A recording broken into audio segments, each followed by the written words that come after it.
Oh, you go like this, you pick it up and... Okay, we're going to start in 1 minute. 1 minute.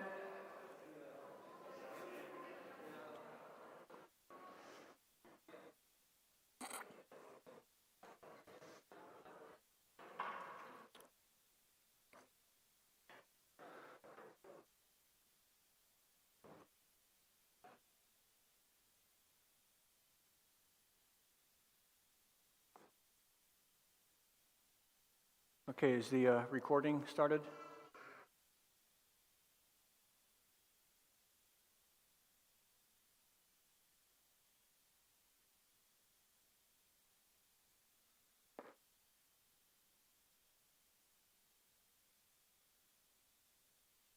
Hold on just a minute.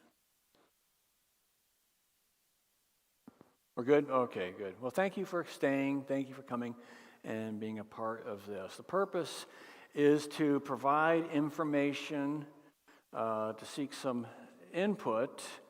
And like I said, I'm going to end in an hour. Okay, what time is it? 10:53. Okay. All right. And there may need to be another one next week for follow-up. Main topics, as I said before the service, are discussions regarding staffing, where we're going, other changes in view of Pastor Mark's retirement, a financial update. I want to touch on worship and worship plans, and also a solar proposal. I'm going to be moving quickly on the one hand, but if you do have questions, I do want to answer them. That's part of the point here. So that's why I'm saying, we may need to do it again, okay? All right. Before staffing is the first topic. And before getting into that, I just want to review a little bit of our polity, our governance relating to calls. How with the Constitution and bylaw changes we made a dozen years ago, how it works, just to review.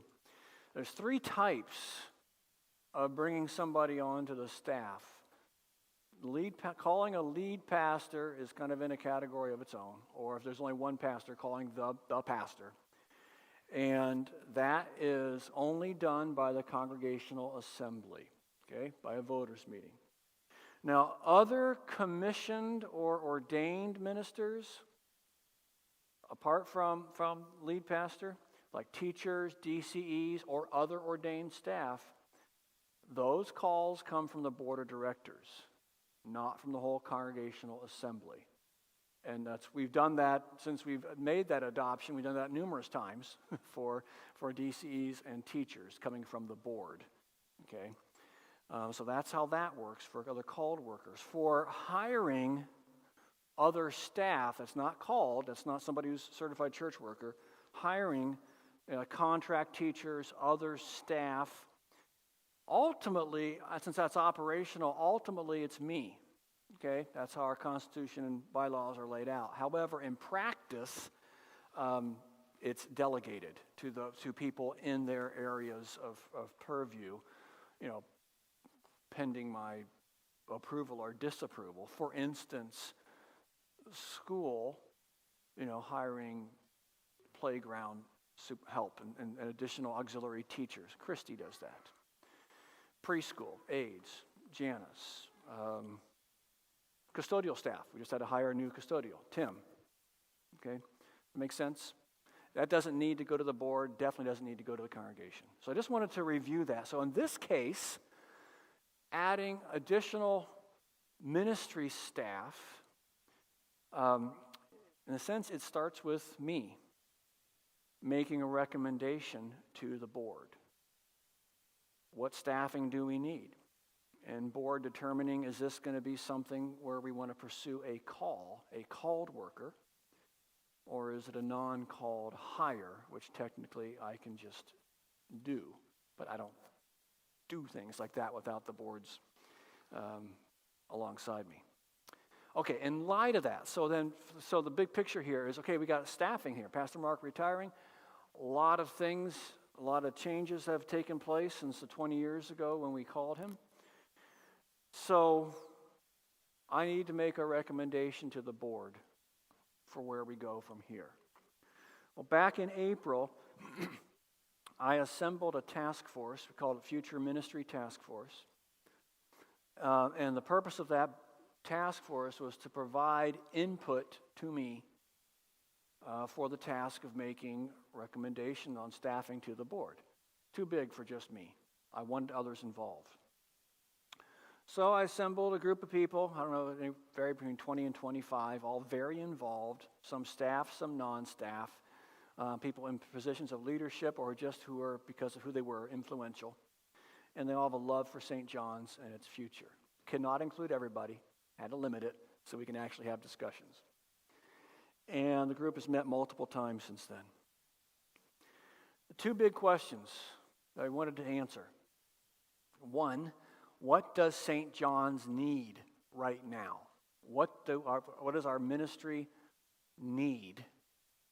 And then secondly, what staffing do we need to facilitate that need? I did not want to start with, well, a pastor's retiring, we need to get another pastor. Because like I said, a lot of things have changed. And that may not be what we most need. So that was the discussion. What do we most need? Then what staffing do we need to bring that about, to make that happen? So the work of the task force made use of a number of pieces of data and then just a lot of discussion. Of course, we started with the Word, looking at what Scripture says about ministry and pastoral ministry in particular. We made use of a SWOT analysis that we did back in January, February, pre-COVID 2020. A SWOT analysis, some of you may have done that for work or for business. Strengths, weaknesses, opportunities, and threats. You look at your operation and try to evaluate in all those areas. What are our strengths? What are our weaknesses? What opportunities do we have that we're not capitalizing on? What are the threats, things we can't control that are making things difficult? So this was done right before COVID by a similar group, a slightly larger group, plus the board of directors. We also had a ministry plan that we developed before COVID. We made use of that because that was the whole. We were on this path of leading through the ministry plan development for 2020, involving lots of people. We were involving lots of people because it was time to really look at where we're going, and then COVID blew it all up. But still, the plans we were talking about are relevant. And then we did a lot of talking about the changes brought about by COVID. It's changed lots and lots of things. I mentioned before the service today, it's changed communication, for instance. You know, that the newsletter's not as important. Evine, very important. Things like that. It's also changed people's behaviors, and we don't know what the total outcome is yet. We don't know how many people and when and how many people are comfortable worshiping in person, involving in ministry, coming to a Bible study, being part of a small group. So many unknown things. And so there have been a lot of changes, independent of COVID. There have been a lot of changes in the past 20 years in terms of ministry. A billion changes in the 30 years since I started being a pastor. The technology, we are much more dependent on technology, especially with our decision to stream. And we are kind of at the mercy of it at sometimes. Technology is huge. The culture has changed independent of COVID. People worship less and are less involved in their church and ministry. That is not just St. John's. That is a nationwide thing.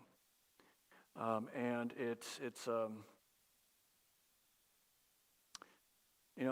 like if you look at the church, not in terms of who's in, who's out, who's a member, who's not, but in a rings of concentric circles. You've got the core, and then you got somewhat involved in being discipled, and less involved being discipled, and then on the edges. If you look at the church that way, and on the edge is like Christmas and Easter, okay? Right? The changes in the culture in the last 20 years with the church becoming more post-Christian is church slipping from outward in. Christmas and Easter, people don't even come Christmas and Easter anymore. Okay? And those that are more, have a more, this going to sound like I'm judging their faith, okay, more nominal faith, more cultural faith, come to church occasionally when nothing else is going on, they're leaving completely. And so that's a big cultural change. But on the other hand, those in the center, those in the core, according to surveying and in my own experience here, are just as committed and solid and want to follow Jesus as much as ever. Okay? Big change. Our congregation has changed in 20 years, 25 years. On average, we've gotten older. We do have fewer young people. There's a strange demographic shape to the curve. And it's not just us. We actually have more people in our church in their 20s up to mid to late 30s than we do of people in their 40s. People at the peak of having elementary age kids are missing. Not a whole lot of them. We have more millennials than Gen Xers. So it's odd in a way. But overall, less kids, less young people. We've, for instance, this year, in terms of official on the books church member, how many will we have in confirmation, Kevin, this year? Yeah, two, three. Number of kids involved in the confirmation program is higher, like 12, 13. Yeah. Our confirmation is primarily non-members now. So those kinds of changes going on. A lot of changes. Interest in certain kind of activities has changed. So taking all that together, so what does the task force come up with? What do we need to focus on? And kind of a consensus discussion that came out of it, several big things. One is that we really need to focus on discipleship. We need to focus on growing in the faith and living the faith, discipleship. And in terms of our up in and out, that's up, okay? Growing closer to Jesus. This is a challenge, a big challenge when people are worshiping less and not being involved in small groups or Bible studies. We get very little opportunity to disciple. It makes it very hard.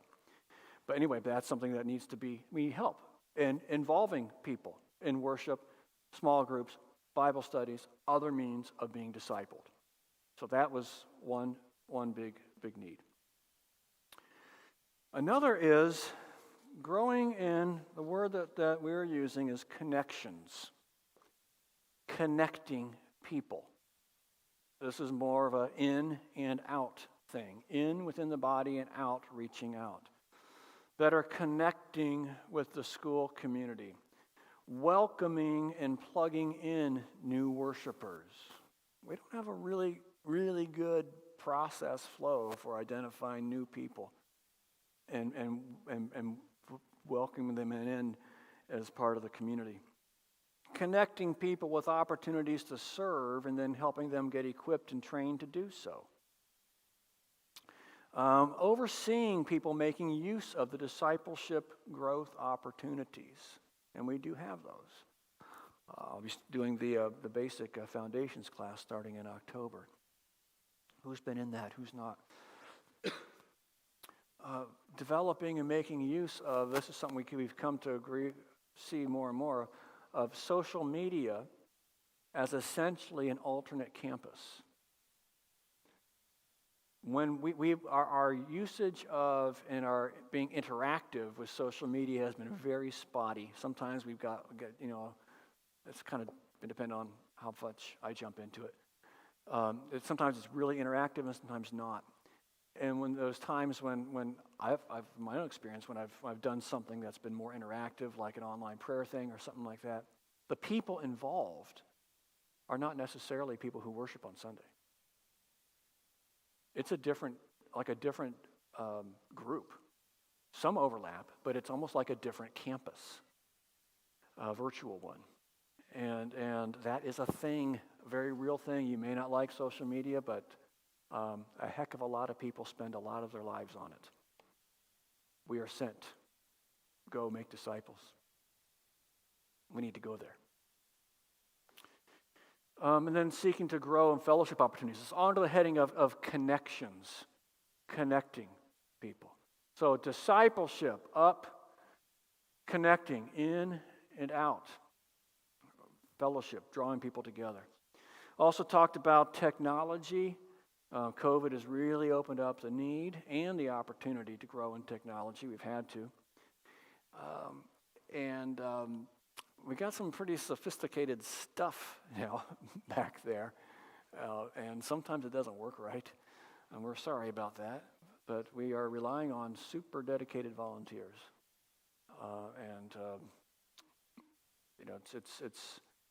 It's as we experienced last week when the projectors weren't working. It's like, whoa, we're dependent on this now. And it makes it hard when it's not working. So discipleship, connections, but also enhancing technology.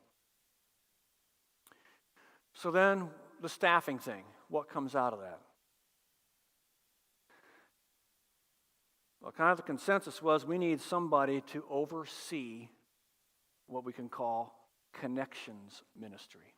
A staff person to be overseeing connecting people with opportunities, connecting people with opportunities to grow, intentional outreach into school, into community, equipping, overseeing that. That's not necessarily, here's a big thing, that's not necessarily a pastoral position. Don't have to be a pastor ordained to do that.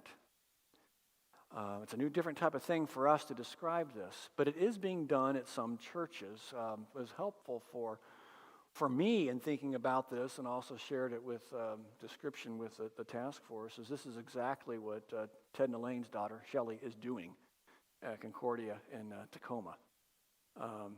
What's her title? Is like director of Connections Ministry or something like that. Yeah, and what that is, we worked out a draft, kind of like position description, working with the pastor and others to develop and implement a strategic plan for identifying, welcoming, connecting, and assimilating people into the ministry life of St. John's. Working toward enhancing our efforts to maximize all of our ministry entry points, friendships, worship, in-person and online, small groups, serving, school, online, events, like Trunk or Treat. Encouraging and keeping track of people as they participate in foundation group, the foundations class, small groups, outreach classes, serving in the congregation, serving in the community. Developing solutions for obstacles to participation. Developing online options. Childcare, which is huge for young families. Family-friendly environment if we want children in worship. Overseeing the social media presence, including YouTube, Facebook, Instagram, and anything else we might get involved in, like TikTok. Coordinating and training social media team for this tasks, because it takes a variety of people. And then seeking to build cooperation amongst all of our platforms, church, school, across the whole campus. And then coordinating with others. That's kind of what we are seeing as, I think this is what we need.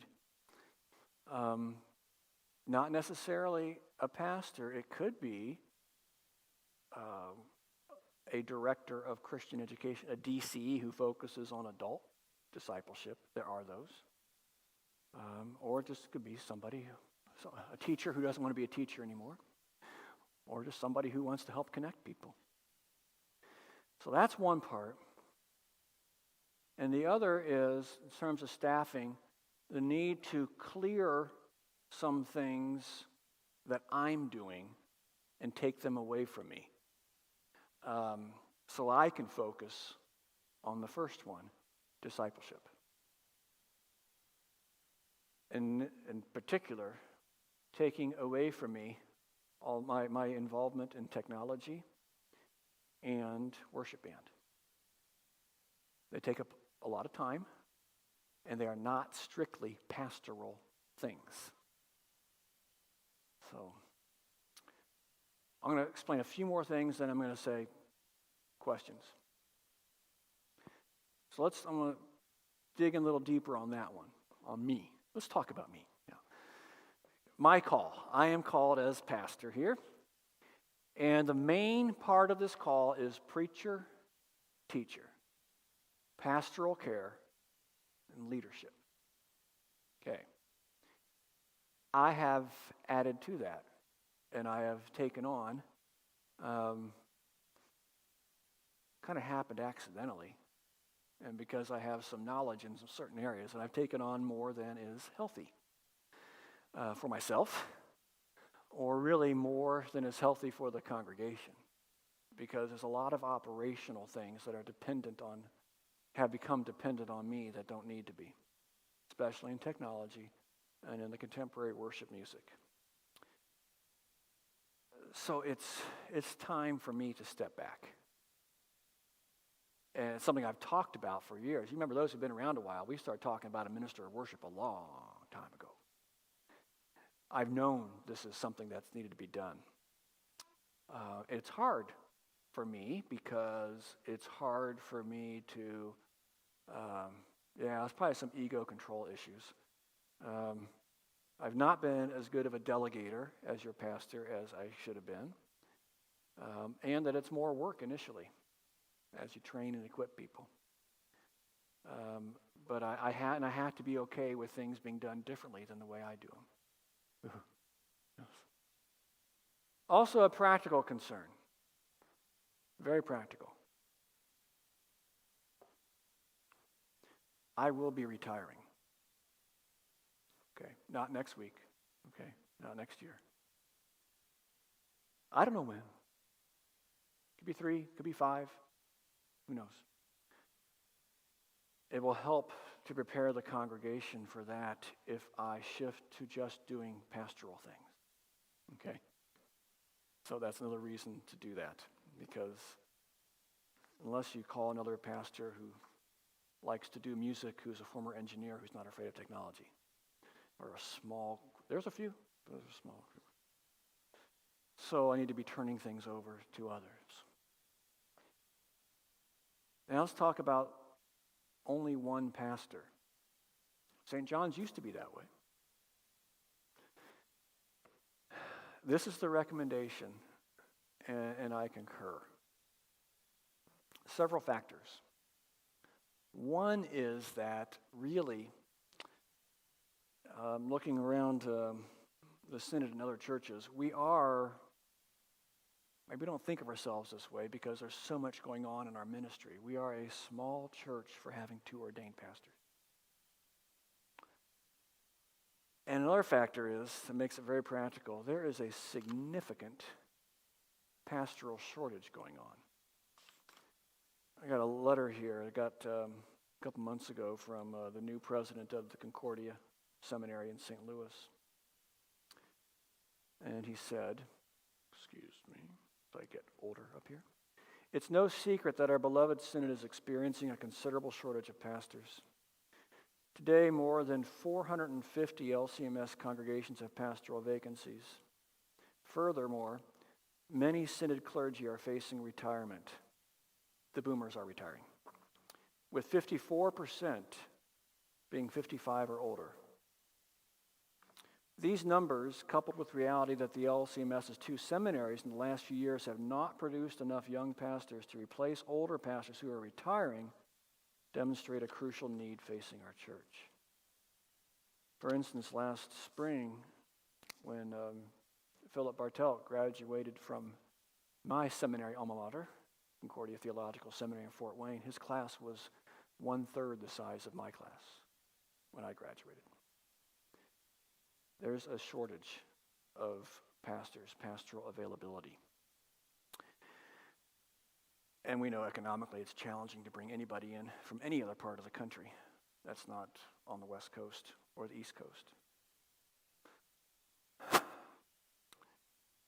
So, but can we do this? Can I do this? Can we get by with one pastor? Yes, we can. If I can just focus on doing pastoral things. And as a congregation, we become, in a sense, less pastor dependent. I cannot do it all, nor should I. That's not healthy for the congregation. We're going to talk about one of those metaphors for the church in a couple weeks about the church as a body equipped to serve and taking on things. Now, what do I mean? I mean members leading Bible classes and small groups. I cannot do that for everybody. In fact, the only small group I'm going to be focusing on is one that is designed to equip people to lead small groups. Now, some might feel, we're going to talk about this in 2 weeks when we talk about hearing the shepherd's voice, discipleship. We have resources. You may not feel like, oh, I'm not a qualified Bible teacher. Okay? We have resources. Lutheran Hour makes some wonderful resources. Our subscription to Right Now Media opens up all kinds of possibilities that are video-based teaching and then discussion. When questions come up that are beyond the leader, that's what I'm here for. Okay? But we need that. We need people leading. If this discipleship thing is going to happen, I need to be training people with people to take charge of that. Members being more involved in planning worship. We're working on that. When we talk about worship, I'll talk about that if we get there. Members doing pastoral care, member care. We've been moving that direction with Stephen Ministry, but we need more. Members visiting, visitation ministry, making communion calls, those types of things. Doing ministry. My role, pastoral leader, discipleship, is teaching and preaching for your spiritual growth, delivering to you the goods God has brought us, but equipping you for life in the body in this type of ministry, and not necessarily doing it all myself. So, what does this mean practically? The recommendation is to call a director of connection ministry. Ideally full-time, but perhaps starting part-time, most likely starting part-time because of some practical things we'll talk about when we get to financial. Could be a church worker, could be somebody trained as a DC, could be somebody trained as a teacher. Also, the recommendation was part-time ministry technology, someone to oversee all the sanctuary technology and the online technology operation, website, our YouTube presence, all that stuff, all the growing library that we have on YouTube.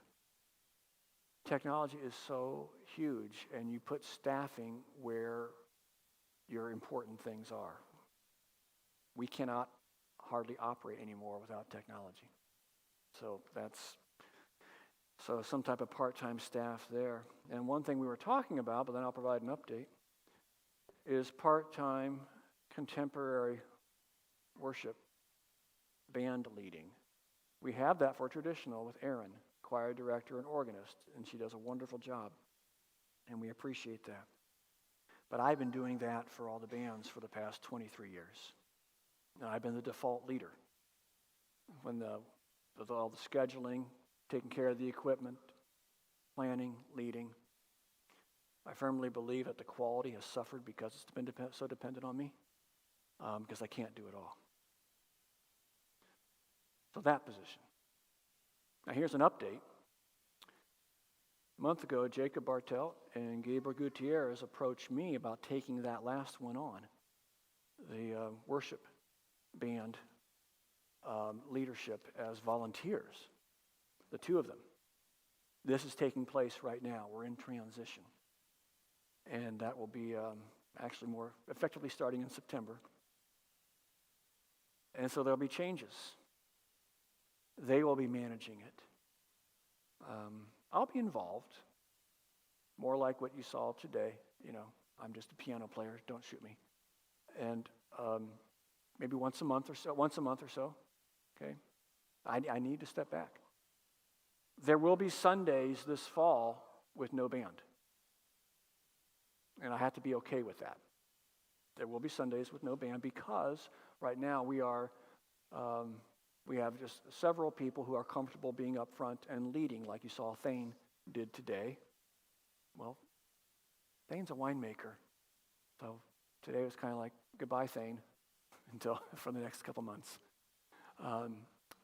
And Steve Jeffrey, Steve and Christy, they both just retired. I think we'll see them in a month or two. So, you know how those retired people are, they hit the road. So next Sunday, for instance, there will be no band next Sunday. Okay? It's okay. So that's that. Okay. I'm going to stop right here to see if there's any questions, comments, need for clarification of anything I've said so far. Bob.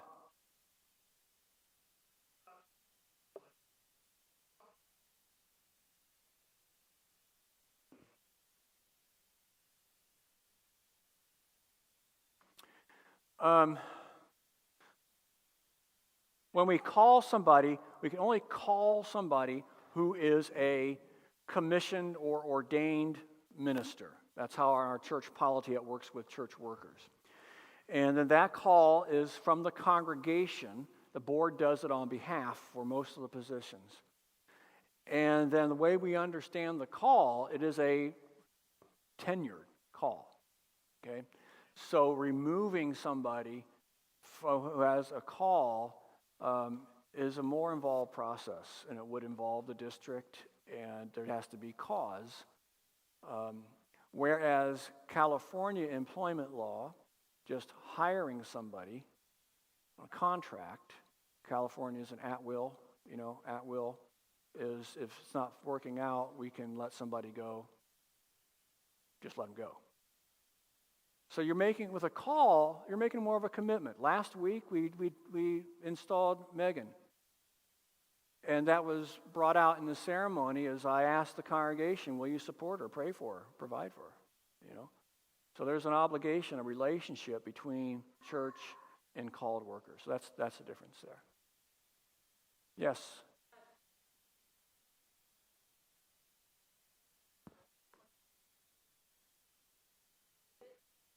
Okay.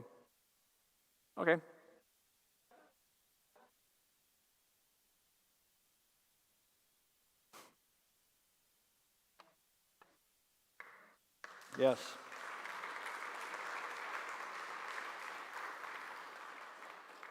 Yes, I'm very, very grateful. And one very visible, tangible change, not everybody's familiar with it, but that closet where all the band stuff, they've transformed it from the vast wasteland into this organized closet. It's really nice. Keep me out of there so I don't, yeah. Rebecca.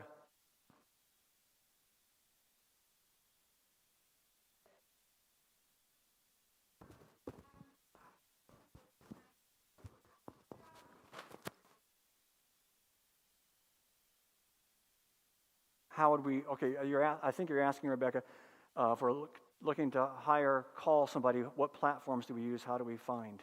Okay, I can address that. If we're looking for a called worker, we have resources. If we decide we're going to look for a called commissioned minister, teacher, DCE, I'd let the district know. And there is actually a database that we've used many times for locating teachers. We even found a principal not too long ago using the database, and which you can put into a specific search criteria.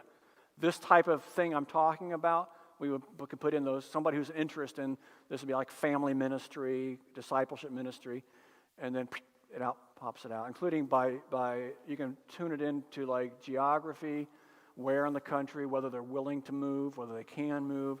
So it's a very good tool for selecting. If we're looking for part-time, then we're looking for somebody local. And then that would be through the congregation, through the school community, and any other local type of employment platforms. Yeah.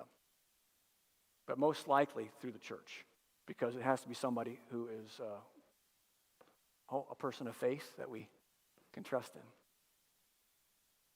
That answer your question? Okay. Ron.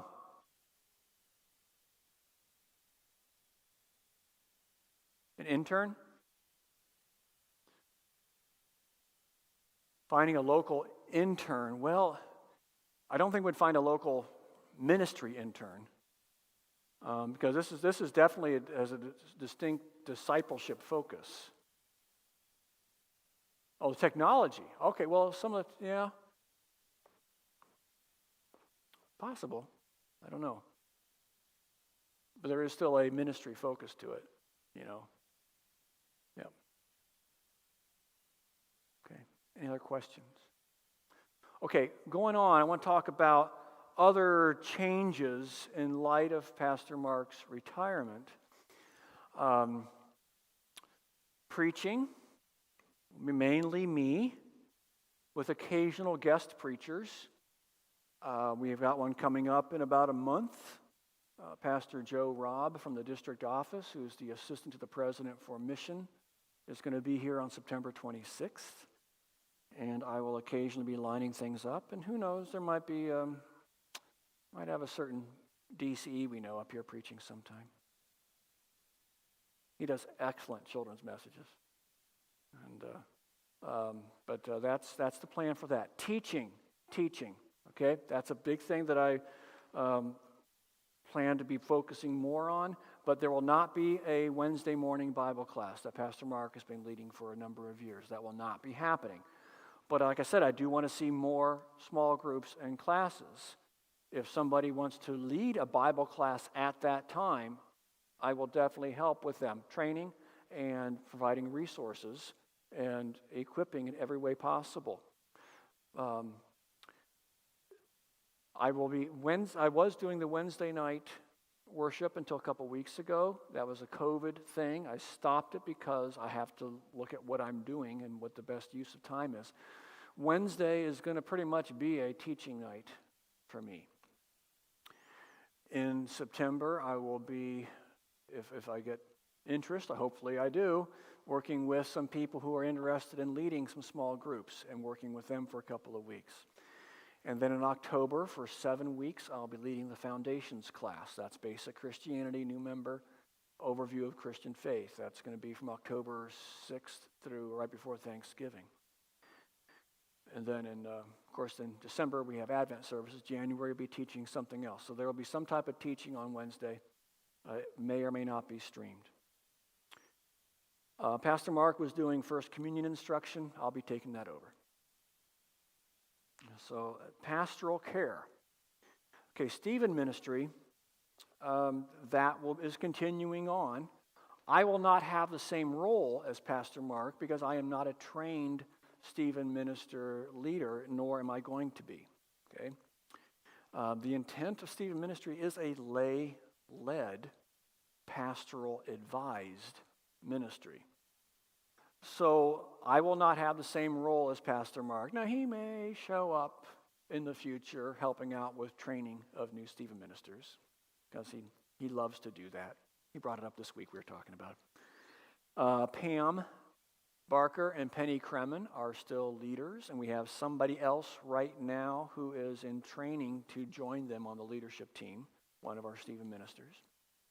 And I'm meeting with the leaders once a month, and my role will be to encourage Stephen ministry, encourage care receivers, and identify potential care receivers and refer them to Penny, who will then match them with a Stephen minister.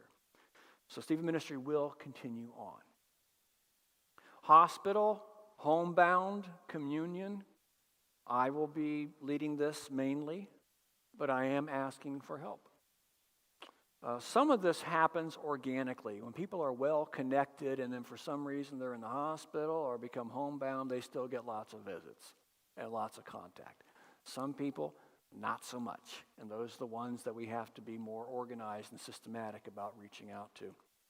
So I'll be looking for other people also to assist with becoming communion callers, bringing the Lord's Supper to people in their homes.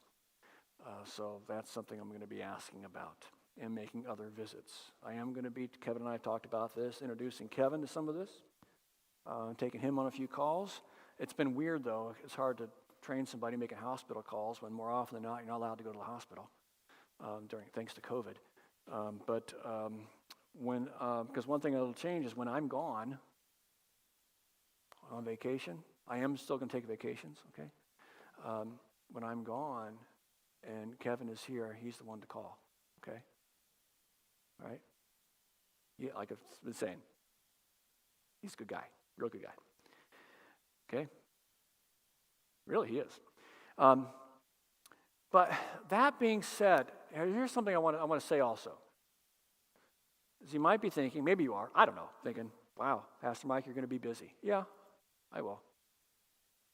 But please, don't do this. Say, well, I'd reach out to Pastor Mike, but he's probably really busy, so I'm not going to. Please don't do that. If you have a need for pastoral care, you just want to talk to your pastor, or there's a something I said in a sermon or something you heard in a class and you have a question on, or just something that's bugging you or whatever, and you just want to talk to me, please reach out. Don't be thinking, oh, he's too busy, I'm not going to reach out to him. Please do. This is what I'm here for. It's what I'm called for. I'm called to be your pastor.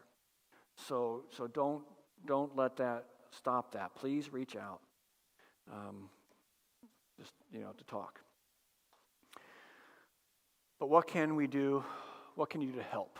What can we do to help in this transition and as we shift to a little bit different way of doing ministry? One is, please pray for your church. Pray for your congregation. Pray daily for your congregation. Pray for me in this transition. Pray for the rest of our staff and leaders. Other things I'd encourage, get involved in discipleship, in a Bible class. I'll be starting a Bible class on Sundays in a couple weeks. Small group, consider leading a small group. It's real easy with Right Now Media. Be faithful in worship so that we can actually disciple and grow. Get involved in serving. We especially will need some more pastoral care callers. We need some more workers in children's ministry and in youth ministry. Talk to Kevin about that. And of course, as we've been saying, we need more technology people. Very, very much technology. I'm going to be putting out our handout next week is going to be help wanted. Stay informed. That's a way to be helpful. Stay informed. Get the e-vine. Read it. Stay informed. And of course, the website has the e-vine on it, so it keeps things up to date. Another way you can be helpful is be patient. We're still adjusting and figuring things out. Treat each other kindly, and be the kind of church we're talking about.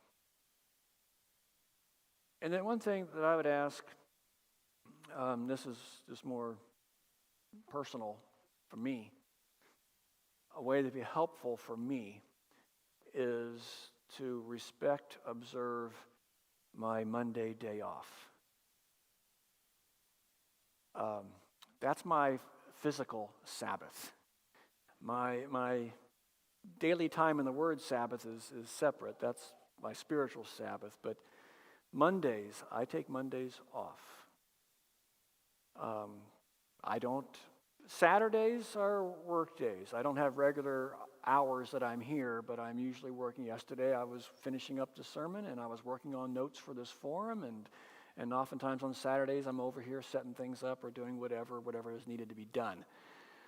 And Sundays are exhausting. But the Mondays are the day that I don't do church stuff, and I need that time off.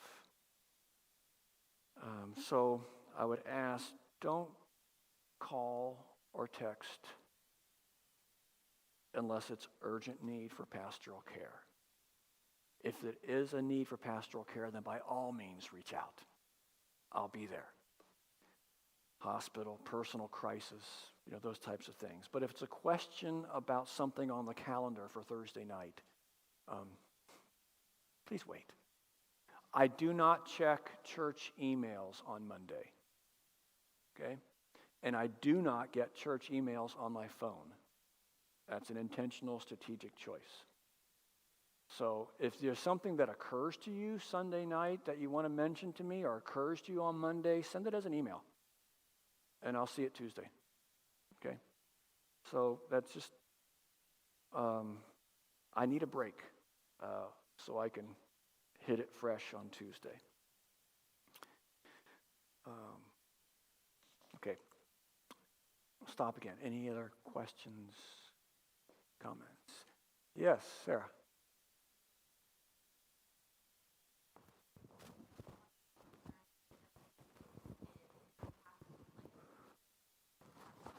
Mm-hmm.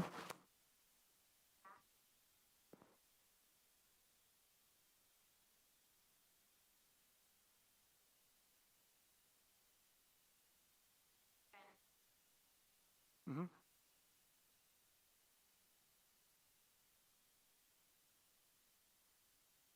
Mm-hmm.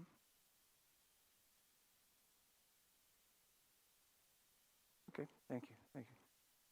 Sarah mentioning the making homebound calls, be a good place. It might be important to have a called pastoral staff. Yes. Yeah. Right. Right. Correct. Yes, they did. Yep. Yes. Yes, Bob.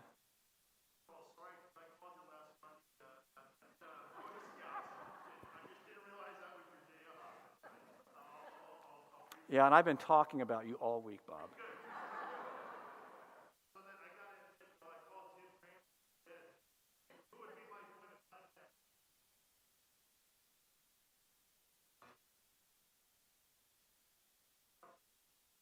Yeah.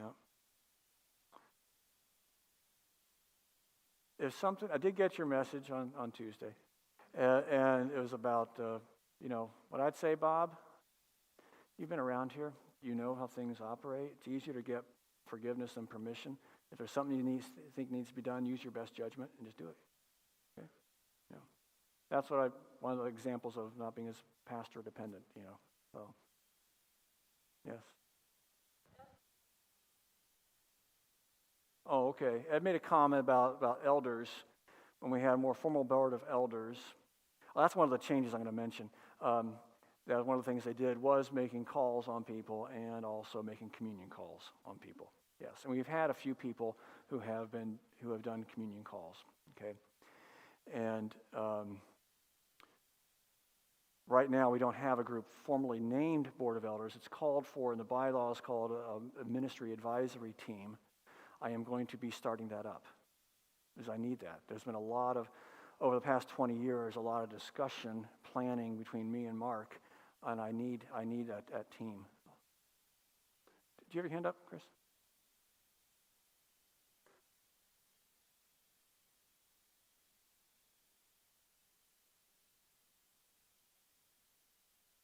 Yes.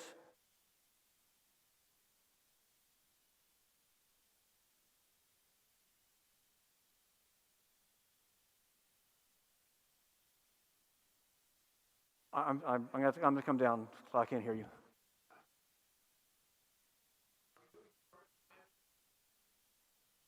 Okay, the question is, are we moving forward? Okay, we're going to get to that. Okay. Chris asked, what's the next step? Are we moving forward with looking at these positions? Okay. That will be the next section. Okay. But first, any other thoughts? Okay. Okay, thank you. I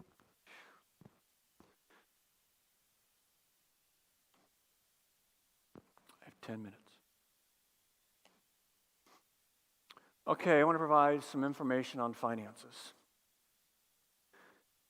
And what I'm going to be talking about, I'm going to be referring to the general fund. I want to make sure you understand what I mean by that. The general fund is the general offering. When an offering is made that is not designated for something else, which we would call a designated or restricted offering, like this is for Comfort Dog, this is for the Mission Farm, this is for Mission India. When it's not labeled that way, it becomes part of the general fund, general offering. And that pays for the vast bulk of the ministry of St. John's. The staff, salaries, benefits, other ministry expenses to make the ministry happen, the facilities, the church portion of the mortgage, utilities, maintenance, all the equipment and supplies needed for ministry and to keep this place open and operating. Other overhead, there are some taxes that we pay, insurance, essentially the cost of doing business. A lot of those things are kind of fixed based on the size of staff and size of our facility and the things that we have here. They don't vary a whole lot. And some of those items are not at a level in the budget just approved what we would like them to be. They're lower than we would like them to be. Ministry expenses, maintenance, things like that. So when you make your offering, it goes to the general fund unless you designate it for something else. I want to make sure everybody understands that. And then when it is designated for something else, we always respect that.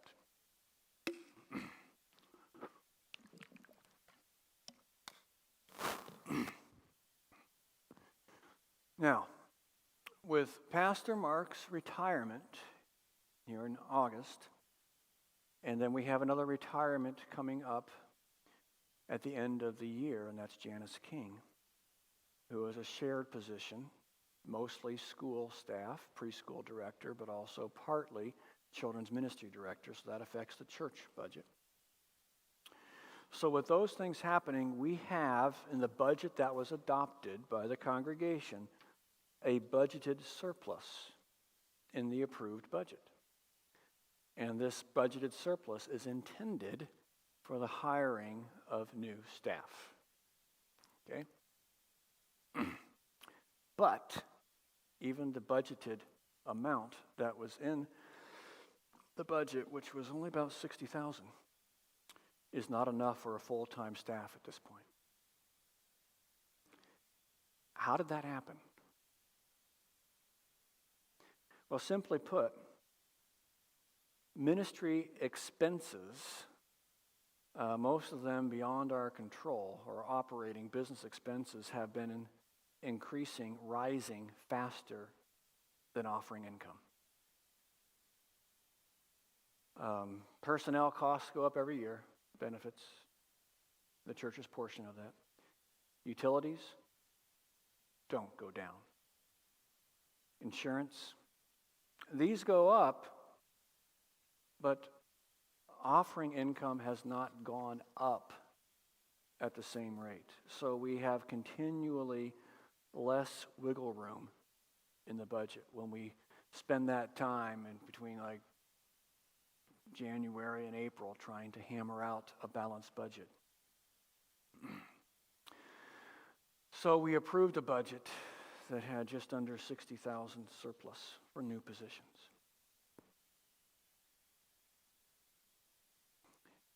And then, over the past several months, something interesting has happened. General fund offerings have been down for the last 6 months, mostly.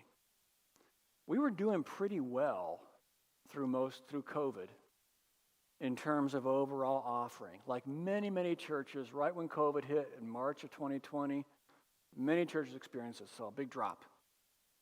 And then it came back up by Easter. And that was people figuring out how to give in different ways. and we did that. We recovered. We were doing pretty well. And that's why we put together a budget that we did. That was based on what we expected offerings to be for last fiscal year.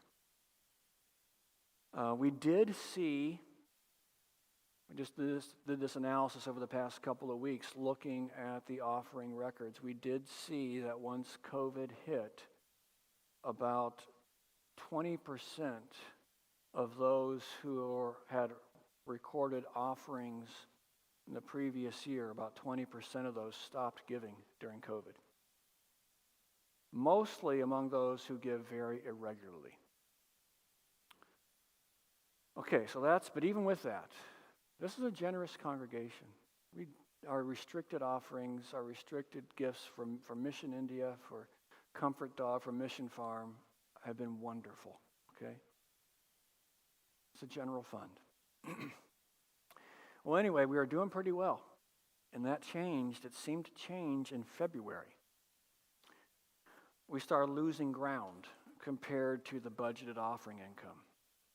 We were kind of even with the budget in January, but then started slipping month by month after that. So when we ended the fiscal year in June, we were over 7% behind, which is about $50,000. Okay? That is a significant decline in 5 months. So, then how's it been going? Well, it's hard to say. July, new fiscal year, July will have to go on record of being the month with the smallest general fund offering in the past 11 years. August, however, is looking really good. It might be one of the top months. What'd you say, Tim, in the last 11 years, depending on how today went. It's volatile. We don't know why this thing happened. It's volatile right now. And then this gets back to your question, Chris. It makes me a little wary of making a hiring decision right now. We intend to keep researching, intend to even start looking and talking about it, but I want to wait a little bit and see if the offering situation stabilizes and see what we're dealing with. Some of that is people move away, and then obviously their offering changes. Because you see, hiring somebody or calling somebody, it needs to be based on expected general fund offering. All of our hires, all of our workers on the church side come from the general fund, school side from tuition. But hiring is based on expected general fund offering. It can't be a special appeal. It has to be ongoing expected. You know, it's not about, this particular thing is not about somebody generously writing a one-time check in response to a need. That is much appreciated when that happens, and it works great for Comfort Dog, for a special need, for Mission Farm. That works wonderfully. But what general fund offering needs is, what can we expect? Because if we hire somebody, we need to expect that we can pay them. It's not fair to them or to us if that isn't happening. So now, I know this is a volatile time right now. We've seen some weird stuff, and you've seen it as well throughout COVID, and how people have responded and what they've done. Some really wonderful things and some things that are just mysterious. COVID has made it hard. Some in our congregation have been hit hard. But right now, I would say there's just more uncertainty than any time since I've been here about what's going on, what's happening. Now, what I'm saying, I'm not saying we can't pay the bills. I'm not saying that. We are paying the bills. Remember, we have this built-in surplus in the budget, which is supposed to be for hiring. But also our cash reserves are the healthiest they've been. But right now, I don't have the confidence we need in the general fund offerings that we need to hire.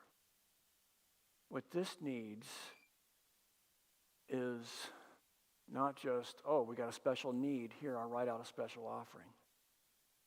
It's more like what Pastor Mark talked about a month ago when he preached on stewardship and said, no, it's me looking at what's the Lord leading me to in my budgeted, regular offering. And I'm not saying, I don't hear me saying also, you're not giving enough. I am not saying that. Okay? Everybody in this room may be giving just what the Lord wants you to give, and God bless you for that, and I thank him for that. But we as a church have to look at, well, what is that? What does that mean? How much resource is the Lord giving us? And then we got to make decisions based on that. Now, I don't want to be in a position of overextending ourselves and then saying, we need more, we need more, we need more. That's very, very unhealthy. Herb.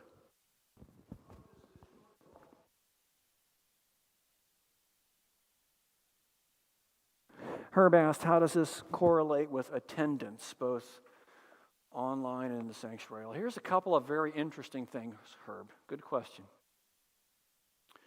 One thing that I do not have an answer for, I am scratching my head over, I don't got it figured out, is that the downturn seems to coincide with when we are allowed to come back in person. Now, go figure that one out. Like I said, COVID has brought some strange behaviors. They match in terms of within a few weeks of each other of the time. I'm not saying there's one's a cause of the other, but that's a weird thing. Okay, now attendance.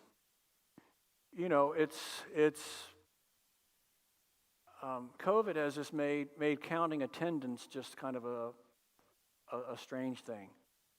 We do not have a reliable way of actually measuring online attendance. What we can see, like on YouTube or on Facebook, on YouTube we can see how many devices are tuned in to YouTube. Okay? I know actually right up front it's at least 2 less than that because we got one back in the back and I got my pad. Okay? But we don't know how many people are gathered around the device.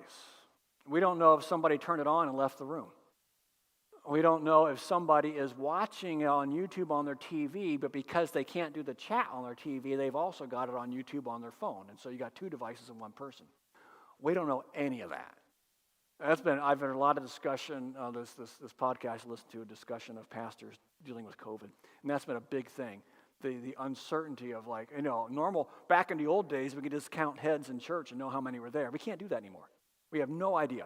And this is the other thing. This is a good thing, but it makes reach kind of hard to measure. We had, during the service today, I think we had like 40 to 50 devices going. I saw that, okay? So it'll say that many devices or that many views. Okay. On Sunday afternoons, I've been separating out the sermon from the stream and posting that separately. See, it's one of those technology things I just keep doing, and I probably should not do it. But by this evening, that'll probably be about 110 views.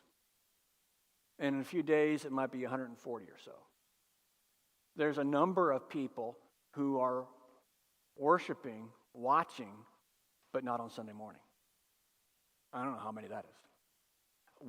This especially, not to draw broad, sweeping generalizations, but it's a generational thing amongst younger people. On demand is a big thing. I'll watch church when I have time, when it fits my schedule. So, Herb, I don't know what our attendance is. I can tell you how many people are in church if I look at the numbers in church, but I don't know about the online. And so it's really hard to note. We aren't doing attendance cards. It's kind of who's in person is by memory. And that's one of the things we ask people to sign in or say, hey, I'm here, when they're online. It gives us some indication. But there's a whole lot of people that I haven't seen. I've talked to most of them, but haven't been in contact with. I have no idea if they've been in worship or not.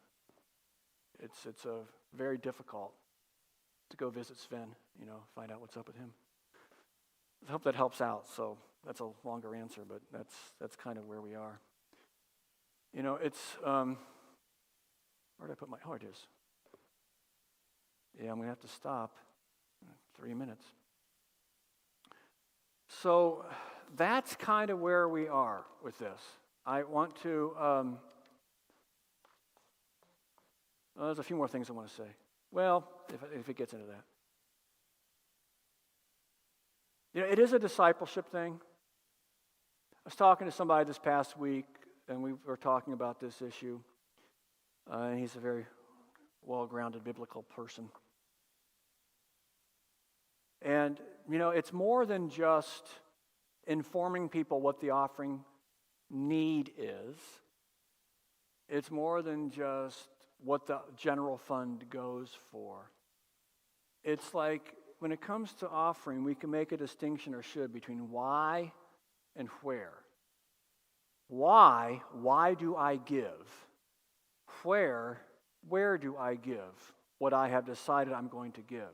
The why, for us as Christians, that's a discipleship thing. That's discipleship. Where is, okay, God wants me to give, where should I give it? To a church, to this ministry, to that ministry, to that ministry. Sometimes in the church we get those mashed up together, and when a pastor's preaching a discipleship sermon on why, which is what Pastor Mark did a few weeks ago, some can hear it as, church just wants money. And it's not. No, we're talking about discipleship. And we are called to give because our God is generous, because we're called to act in faith, trusting He will provide, because we're called to participate in His mission through our offerings. That's all discipleship stuff. And we do collectively need to grow in that. So just want to point that out as well. Okay, it looks like we're not going to get to worship or solar until next week. So I'm going to take any last questions we have, and then I'm going to stop. Any more questions? Okay. Well, thank you for coming, for sticking around. For those of you who are watching this later online, thank you for tuning in. If you have questions that come up during the week you want to ask me, please do, but not tomorrow, and I'll be happy to answer them. Let's conclude a prayer. Lord Jesus, you are Lord of the church. You are husband to your bride, the church. You are the shepherd, we're the flock. You're the building, we are the stones. Lord, we need you. We need your guidance. We need your grace. Need your presence. Bless us and lead us with your wisdom. In Jesus' name, amen. Thank you very much.